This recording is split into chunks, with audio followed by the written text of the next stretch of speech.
Enfin, il y a cette nuit, du 28 au 29. Hier soir, la torpeur m'avait assommé avec une grande douleur. À 17h30, et j'en suis ressorti à 20h30. Puis j'ai souffert, et j'ai été agité jusqu'à minuit, ou presque. Après cela, je me suis endormi pour m'éveiller lorsqu'une heure venait à peine de sonner. Je me décidai, me semble-t-il, à partir pour Viareggio, car des bombes de gros calibre avaient été lancées sur Pontedera, et la région n'était pas sûre. Debout, près de la fenêtre de cette pièce, je disais à Martha: Quand à ne pas être en sécurité, allons à Viareggio. Au moins, nous serons chez moi, et le père Migliorini sera près de nous. Une voix masculine me dit à la porte: Tu ne peux pas y aller. Je me retourne et je vois debout sur le seuil le père Giuseppe Giuliani, ancien curé de San Paulino, mort depuis plusieurs années. Il s'avance en souriant, tout à fait naturel, et répète: Tu ne peux pas y aller. On ne le permet pas à cause des coups de canon fréquents, en particulier dans ton quartier.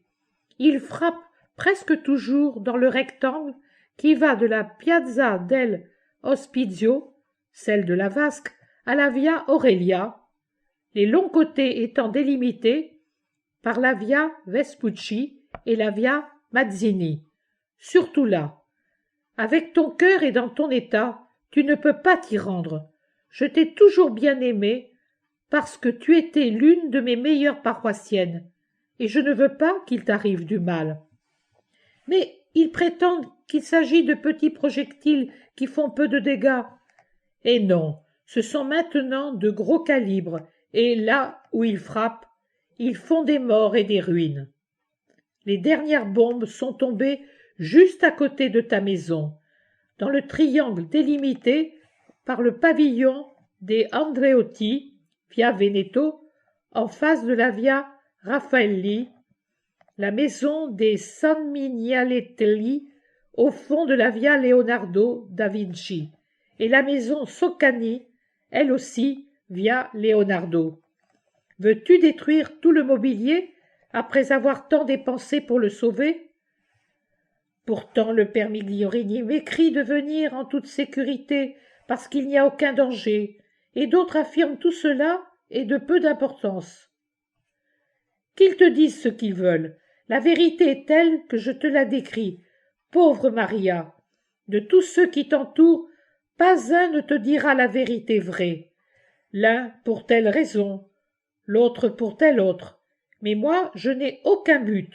Je t'aime bien parce que tu le mérites et je veux te protéger. Écoute-moi, prends patience. Que veux-tu y faire? Tu es resté si longtemps ici. Reste encore un peu. Et d'ailleurs, il ne te laisse pas entrer. Le gouverneur ne veut pas de victimes humaines. Il me bénit et disparaît. Je m'éveille en larmes. Je reste sous cette impression à tel point que, à peine Martha levée, je lui raconte ce rêve, puis à monsieur Lucarini à 11h et à sa femme à 15h. À 17h, Enzo Lucarini arrive de Lucques. Il y était allé pour solliciter le permis du camion. Il apporte la nouvelle des coups de canon, avec ruines et victimes, dans le quartier près de ma maison, via Vinci et via Frati. Il ajoute qu'il n'a rien fait parce que des personnes sérieuses, qu'on ne peut suspecter d'exagérer, le lui ont déconseillé, parmi lesquelles le père Fantoni. Je reste triste et découragé. Et à 20h, Martha m'apprend la mort du docteur Lapi. C'est son collègue et ami qui a apporté cette nouvelle vendredi 24, le docteur Winspaer, entre les bras de qui il est mort. Le docteur a demandé qu'on me la prenne avec précaution, vu mon état de santé. Il n'a pas eu le courage de me le dire lui-même. Il est mort en Corse dans une embuscade le 26 novembre 1943, soit 22 jours après maman. Rappelez-vous, mon père, ce que je vous disais. Il ne resterait pas impuni de m'avoir fait de la peine en négligeant maman au point d'en provoquer la faim dans des souffrances sévères, après avoir fait preuve d'insouciance pour diagnostiquer et soigner la fracture costale de maman le 5 décembre 1942. En janvier 1943, il s'est cassé une côte lui aussi. Il en découla diverses punitions pour avoir quitté son poste abusivement, et tout le reste, la Corse et la mort. J'avais toujours prié pour lui, car il était à la fois bon et très humain. Ce n'était pas l'un des pires, ni comme homme, ni comme médecin. Je priais plus encore pour son enfant qu'il adorait et pour sa pauvre mère qui a déjà perdu 2 fils à la guerre de 15-18 et qui trouvait tout son réconfort dans son Lamberto. Mais depuis des mois, je le voyais en rêve, à 5 reprises, toujours si souffrant, jaune, vieilli, courbé, triste, si bien que j'avais acquis la certitude de sa mort et de son purgatoire, du moins espérons que c'est le purgatoire. Je prierai désormais pour la paix de son âme.